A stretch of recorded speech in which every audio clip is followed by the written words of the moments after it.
selamat pagi pemirsa. Berita Padang hadir kembali hari ini bersama saya Adini dan sejumlah informasi telah kami siapkan untuk Anda. Berikut selengkapnya.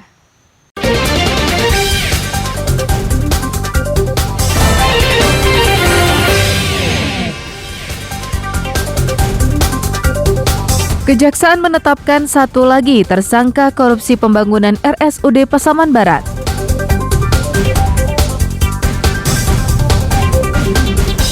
Sebuah perusahaan kayu di Mentawai membantah menebang di tanah ulayat warga.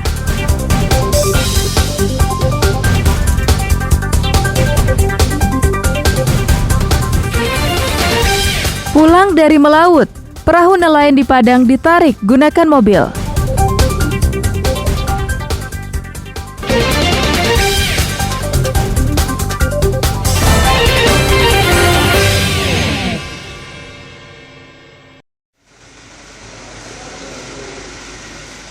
Persoalan mega korupsi pembangunan RSUD Pasaman Barat periode 2018 hingga 2020 masih terus berlanjut. Senin sore, Kejaksaan Negeri Pasaman Barat kembali menetapkan tersangka baru, Al Junaidi, pejabat pelaksana teknis kegiatan pada periode itu. Penetapan ini dilakukan jaksa setelah Al Junaidi menjalankan serangkaian pemeriksaan. Jaksa telah menemukan minimal 2 alat bukti untuk menetapkannya sebagai tersangka. Usai ditetapkan sebagai tersangka, Al Junaidi langsung dipasangkan jaket oranye dan dititipkan ke Rutan Polres Pasaman Barat. Sebelumnya, Kejaksaan Negeri Pasaman Barat sudah menahan 16 tersangka lainnya. Bahkan, beberapa dari mereka sudah berlanjut hingga ke persidangan. Menurut Kepala Kejaksaan Negeri Pasaman Barat, Muhammad Yusuf Putra, penetapan tersangka baru ini hasil pengembangan penyidikan dari pemeriksaan tersangka sebelumnya.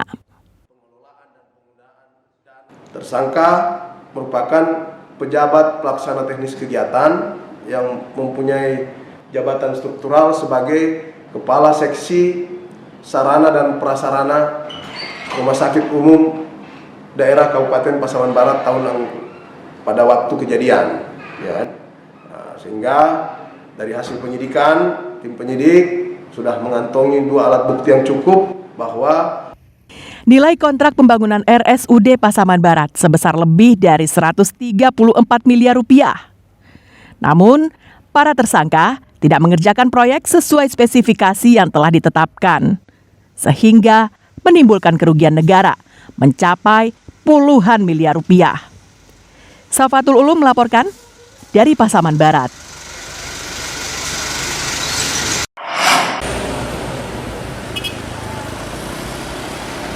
Mantan kepala sekolah, bendahara, dan seorang guru di SMK Negeri Pertanian Padang dalam waktu dekat akan ditetapkan sebagai tersangka. Ketiganya dituduh telah melakukan pemindahan rekening bantuan sekolah ke rekening pribadi bendahara sekolah. Perkara ketiganya masih dalam penyelidikan Kejaksaan Negeri Padang. Saat ini Kejari Padang sedang melakukan pemeriksaan fisik gedung laboratorium sekolah yang beralamat di Lubuk Minturun itu.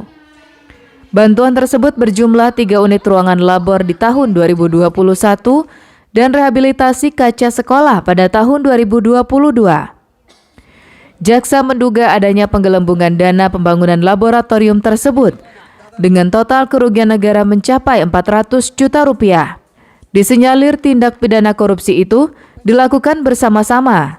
Pasalnya, dana bantuan dari Kementerian Pertanian yang berjumlah 2,6 miliar rupiah yang seharusnya masuk ke rekening sekolah malah ditransfer ke rekening bendahara sekolah.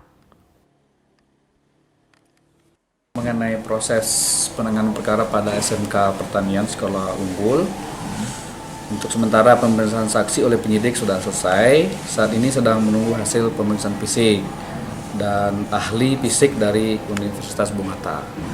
Jadi dan pihak tim audit dari BPKP Perwakilan Sumbar akan memulai untuk menghitung kekan dengan pembangunan pada SMK Pertanian tersebut. Setelah menyelidiki dan mendapatkan bukti-bukti yang cukup, jaksa akan memanggil mantan kepala sekolah, bendahara, dan puluhan guru di sekolah yang kekurangan murid tersebut. Mantan kepala sekolah, bendahara, dan seorang guru telah dinonaktifkan guna mempermudah pemeriksaannya. Robiham melaporkan dari Padang.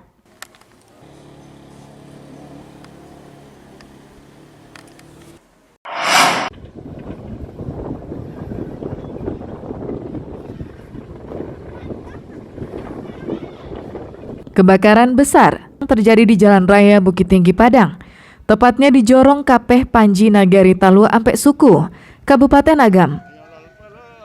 Kepulan asap hitam terlihat dari kejauhan. 9 mobil pemadam kebakaran dari Kabupaten Agam, Bukit Tinggi dan Padang Panjang datang ke lokasi. Petugas berjibaku memadamkan api yang terus membesar. Bahkan sempat terdengar suara ledakan dari salah satu bangunan. Jalan raya lintas provinsi ditutup karena kobaran asap tebal berwarna abu-abu tua menutup jalan. Sejumlah personel kepolisian berusaha mengatur lalu lintas, dan Rutce Damkar Agam menuturkan api berhasil dijinakan 1 jam setelah dibantu petugas damkar dari daerah tetangga. Petugas kesulitan oleh kemacetan di jalan raya. Seorang warga yang menyaksikan kejadian itu mengalami luka-luka dan langsung dilarikan ke rumah sakit terdekat. Hasil penyelidikan sementara, penyebab kebakaran diduga dipicu oleh tumpahan bahan bakar minyak dari sebuah kios penjual BBM. Tumpahan tersebut tersulut api dari seorang warga yang merokok. Kalau yang lihat tadi ban, cuk, dan mungkin yang meledak-meledak itu bisa jadilah kaleng-kaleng cat gitu. Mobil kok banyak yang terbakar, Bang? Ya, mobil yang diperbaiki di dalam nih, sekitar 15 buah kalau nggak salah. Kebakaran tersebut mengakibatkan 5 bangunan semi permanen ludes di Lalap Si Jago Merah bersama 10 mobil dan 5 sepeda motor yang berada di dalamnya. Kerugian ditaksir mencapai 10 miliar rupiah. Dina Amrina melaporkan dari Kabupaten Agam.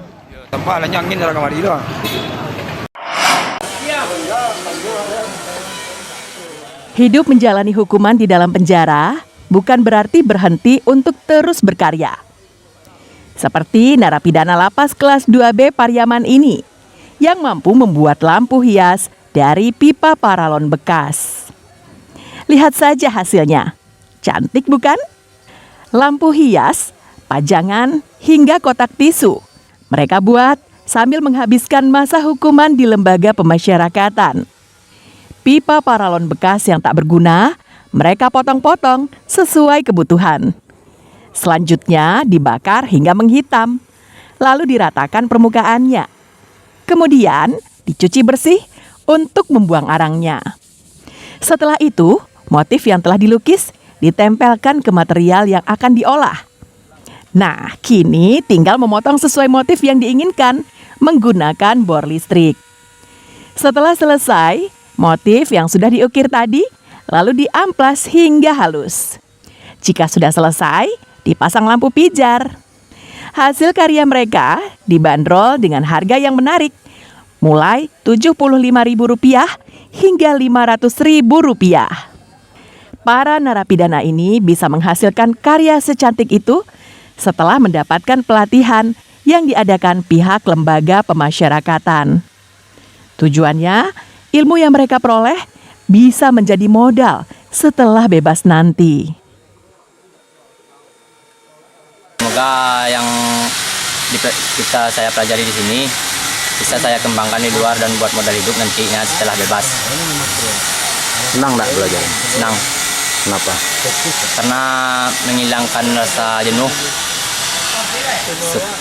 Tidak terasa suntuk di sini.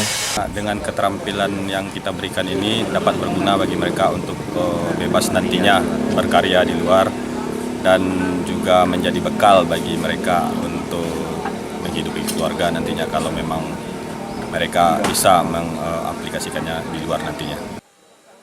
Pelatihan ini diikuti 20 narapidana, laki-laki dan perempuan. Mereka dibimbing oleh seorang instruktur selama 5 hari. Bagi yang sudah mahir, akan diminta untuk menularkan kepada narapidana lainnya. Eki Rafki melaporkan dari Pariaman.